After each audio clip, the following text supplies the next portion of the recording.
وجہ ایک سوال اس کہ مرچی معاشرت کا ایک رجحان ہے مردم کے منگنی بارے سجے گپ جت گا منگنی کنا منگنی بعد جو ہوتی منگیتر گما پونا گف کنا 24 گھنٹہ لگ گیا ڈسکس کرنا گایا یہ جائز ہے اسلام تو کا؟ افسوس ہے کہ ما مسلمان چوتی اسلامہ چوتی حیا و غیرتا واقف نہیں ہمارا سمجھانا یک برات ہے حقیقی برات ہے یا فضلیں پتے غیرت مند ہے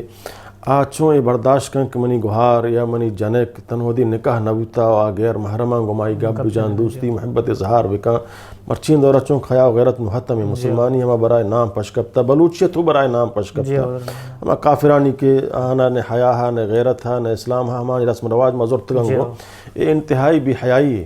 سمجھانا پرچہ کہ آپ مہنگنی بوتا نکاح نبوتا تنہودی آئی تا نکاح نبوتا آہانی ملاف آہانی ملاقات آہانا گپ جنک ہاں مجبوری معذور سمجھنا ضروری حالت اکترا مصیبت کا ابتا تو ٹیلیفون کو جمع جانے کا چس کو تئی منگیتر ہیں آئی سر ہمیں اندازہ طرح ضرورت ہے ہمیں سوال ہے بکن ٹیلیفون بند بکن این گمائی عشق و عاشقی گپ جنک یا گمائی پورا ملاقات کنک یا پورا شفا گمائی گپ جنک یکی بحیائی ہے یکی شرعان حرام ہیں جائز نہیں تنہودی آئی نکاح نبوتا آئی گمائی ہچوڑے ملاقات گپ جنک شرعان جائز نہیں تاک آئی نکاح نبوتا ہاں نکاح بات سمجھے نا بوڑا مرد جانا بلتا نکاح نہ ہوتا یہ بالکل جائز نہیں.